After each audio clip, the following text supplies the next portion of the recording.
नमस्कार दोस्तों। आज हम अपने पूजनीय श्री हित प्रेमानंद महाराज के जीवन की कहानी सुनेंगे। उनका प्रारंभिक जीवन श्री हित प्रेमानंद गोविंद शरण जी महाराज, जिन्हें आज की युवा पीढ़ी प्रेमानंद बाबा के नाम से जानती है, भारत के एक ऐसे विरले संत हैं जिन्होंने बहुत ही कम उम्र में भक्ति, ज्ञान और वैराग्य की ऐसी ऊंचाइयों को छू लिया जहां पहुंचना सामान्य जन के लिए कठिन होता है। उनका जन्म राजस्थान के एक साधारण ब्राह्मण परिवार में हुआ था। बाल्यकाल से ही उनका रुझान संसारिक विषयों से हटकर अध्यात्म, भक्ति और साधु संतों की संगति की ओर था।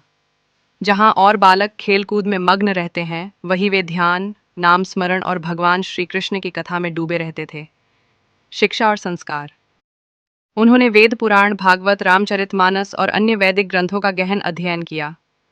छोटी उम्र में ही उन्होंने संस्कृत, हिंदी और ब्रज भाषा पर अधिकार प्राप्त कर लिया था।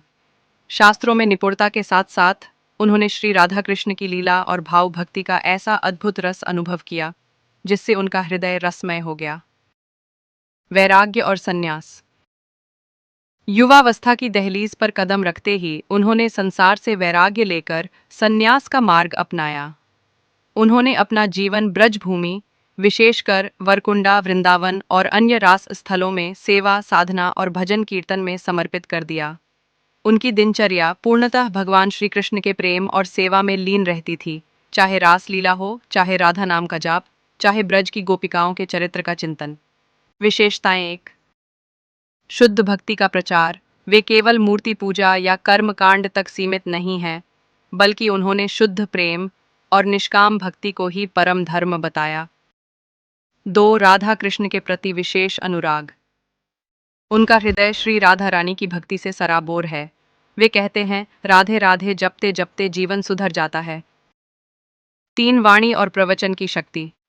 उनकी वाणी में ऐसा माधुर्य और शक्ति है कि जो एक बार सुन ले वह भीतर तक प्रभावित हो जाए। उनके प्रवचन में केवल शास्त्र नहीं, अनुभव भी बोलता है। प्रवचन और प्रचार। उन्होंने भारत के विभिन्न राज्यों में अनेक भक्ति संकीर्तन, प्रवचन और कथा के माध्यम से लाखों लोगों को आध्यात्मिक मार्ग पर प्रेरित किया है। उनके प्रवचन सोशल मीडिया, यूट्यूब और